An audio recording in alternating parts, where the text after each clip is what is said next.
This video shows you the top 10 breakout players in the 2020 NBA playoffs. Some of the talents on this list broke out into superstar caliber, while others filled extremely valued roles. So you're about to see the young players who didn't fold to the pressure of the postseason and came through when their teams needed them most. Welcome to D-Flow Hoops if this is your first time here and you're a passionate basketball fan craving for rankings, breakdowns, plus all types of entertaining NBA content. Start now by subscribing and clicking the bell so you don't miss anything. To be clear, this list isn't a ranking and is in no particular order, but let's get into it. Number 1, Lu Dort. The numbers in his first 5 career playoff games weren't pretty, but the rookie from Arizona State, Lu Dort, stayed aggressive, and in games 6/7 in round 1 against Houston, Dort combined to shoot 15 of 30 from the field, which included a stunning 30 points in Game 7. However, he cracks this list of players who broke out in 2020's playoffs because of his defense on James Harden. The Canadian Lou proved to us all that he's got some serious clamps, and as the main beard stopper, Dort's strength and lateral quickness was a big reason that OKC was a bucket away from advancing to the West semis. I know Harden still found a way to average just under 30 points, but that's 7 points below what he averaged in the regular season. Lu Dort was clearly bothering the former MVP, and his old-school physicality make him the perfect playoff defender. Despite Lu's NFL running back-like bulkiness that make him a lockdown perimeter stopper, he wasn't selected in 2019's NBA draft. But proving people wrong after going undrafted isn't the first time in Dort's life that he's overcome the odds. No one would have thought that a kid from Montreal, Canada, with French being his first language, would end up disrupting the rhythm of one of the greatest scorers of this generation in James Harden in a playoff series. The two-way potential with this man, Lu Dort, is off the charts. Thunder fans should be excited about him. This man only started playing basketball at the age of 12, so his story is pure proof that if you put in the time, anything is possible. Number 2, Duncan Robinson. From playing Division II college basketball at Williams to playing in the NBA Finals, the journey for Duncan Robinson has come full circle. The flamethrower was a key cog in Miami's 16-game steamrolling of their conference, as Duncan scored at least 13 points in 8 outings for the East champs. But putting this all in perspective, 7 years ago in 2013, Robinson's freshman year in the NCAA was spent at the unknown school of Williams. Duncan averaged 32 points per game at Williams in D2, which earned him a scholarship to the University of Michigan. But even though Duncan was extremely efficient for the Wolverines in 3 seasons in D1, he went unselected in 2018's NBA draft. The fact that nowadays Robinson's spacing the floor out for one of the best organizations in the NBA on their way to a title is an incredible story. Number 3, Jaylen Brown. In the conference finals, Jaylen upped his three-point percentage from the semis by 27% and his field goal percentage by 12%. That should prove to you that Jaylen Brown's a bona fide all-star and a rising superstar in this league. At 6'8", the man has the shooting ability and ball handling of a point guard, and additionally can attack the basket like a freight train. By averaging over 20 points for 3 straight rounds in the 2020 postseason, Brown proved he's a legit number 2 option and potentially the go-to option in the future. He's versatile, explosive, laterally quick, and he's got a high IQ, so the sky's the limit for Jaylen Brown. Number 4, Luka Doncic. In his first postseason, the 21-year-old Doncic set the NBA record for the most points in a player's playoff debut, as he scored 42 points in Game 1 against the Clippers. He also passed Oscar Robertson and Charles Barkley, who were the only players with at least 40 points, 15 rebounds, and 10 assists to become the first player in NBA playoff history with at least 43 points, 17 rebounds, and 13 assists. We knew Luka was an all-star, but we didn't know he was capable of averaging 31, 10, and 9 in a playoff series. George and Kawhi are a few of the NBA's best perimeter defenders, but Luka had no problem embarrassing them. The Slovenian Phenom's got a flair for the dramatic, and the 2020 playoffs was only the first chapter in Doncic's growing legend. Number 5, Tyler Herro. No moment's too big for the Kentucky Wildcat product Tyler Herro. This man etched himself into the history books with a blistering Game 4 performance, scoring a career-high 37 points. I covered Herro's breakout postseason in a separate video. You should watch that after this. but some of you in the comments section were relating him to Stephen Curry, or relating his potential to Stephen Curry. I think that's a bit extreme, but you have to remember this man's 20 years old and came up huge on the biggest stage. For most young players, playing without fans in such a tough period for humanity got to them in these playoffs, and they let the pressure get the best of them. Rightfully so. It's been a tough time.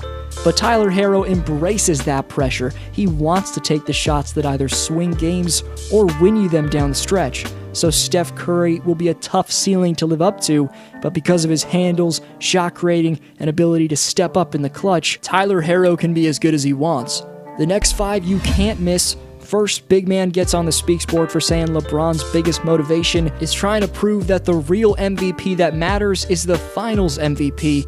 Great take. The best answer on the question coming up gets next video shout out. Any answer or regular comment is greatly appreciated. Number 6, Donovan Mitchell. The Spider went off in a 7-game one-on-one battle for the ages with Jamal Murray. Like several players you've seen and are about to see in this video, D. Mitch has already been named to an all-star team.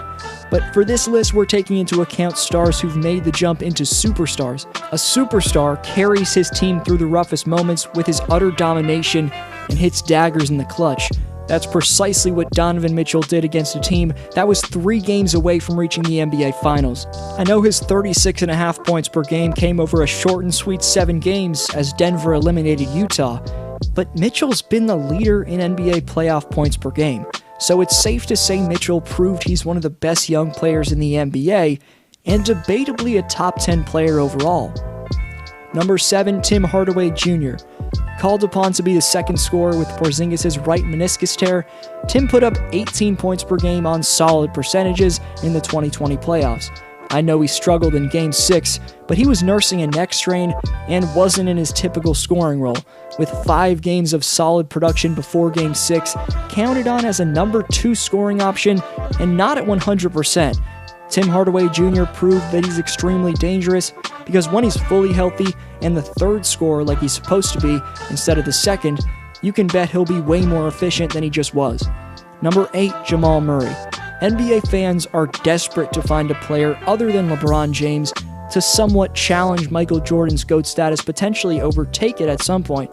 Of course, the fourth-year player, the Blue Arrow, just lost to the King in 5 games, but you can't overlook that at the young age of 23, Jamal Murray went on a mesmerizing playoff tear to get past 2 of the best perimeter defenders in the NBA. Before the Clippers took on the Nuggets, Kawhi Leonard was debatably the best defender in basketball. Jamal Murray completely exposed both the Claw and another reputable lockdown defender in Paul George. So you never know how good Denver's Canadian phenom at guard could ultimately become. He broke a ton of NBA records, which I'm going to cover in another 10s list, subscribe for that, but it's clear that Murray has a shot at being one of the best superstars in basketball over the next decade. Number 9, Jason Tatum.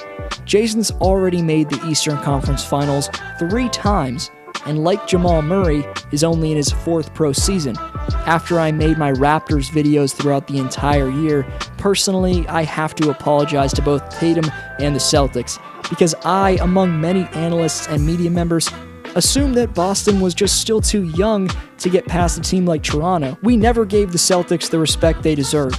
Jason Tatum showed off his Paul Pierce-like shot-creating ability all playoffs, which led Beantown 2 wins away from the finals. Even though Boston needs more help up front, Jason showed off just how scary his offensive potential really is for other East contenders. With Tatum's 7-foot wingspan mixed with his shiftiness and polished shooting, that led him to score at least 20 points in 12 of Boston's 15 playoff games.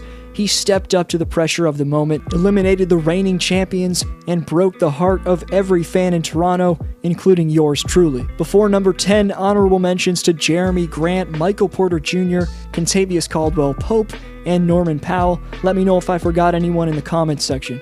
Number 10, Bam Adebayo. Now you're looking at the reason why I just said the Celtics need more frontcourt depth. It's because Bam Bam bullied Daniel Tice and anyone put in front of him all series long.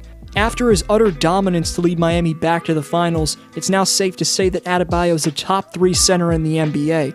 I mean, other than Jokic and maybe Embiid, who could you rank ahead of Bam at his position? In Game 6 of the conference finals, to lead the Heat to a decisive closeout win over the Celtics. Adebayo posted 32 points, 14 rebounds, and 5 assists while shooting 11 of 15 from the field. Bam was named to the 2020 All-Star team, but no one thought he was a superstar. Unfortunately, Bam got hurt in Game 1 of the NBA Finals, but he's hopeful to return, and once he does, he could really help the Heat.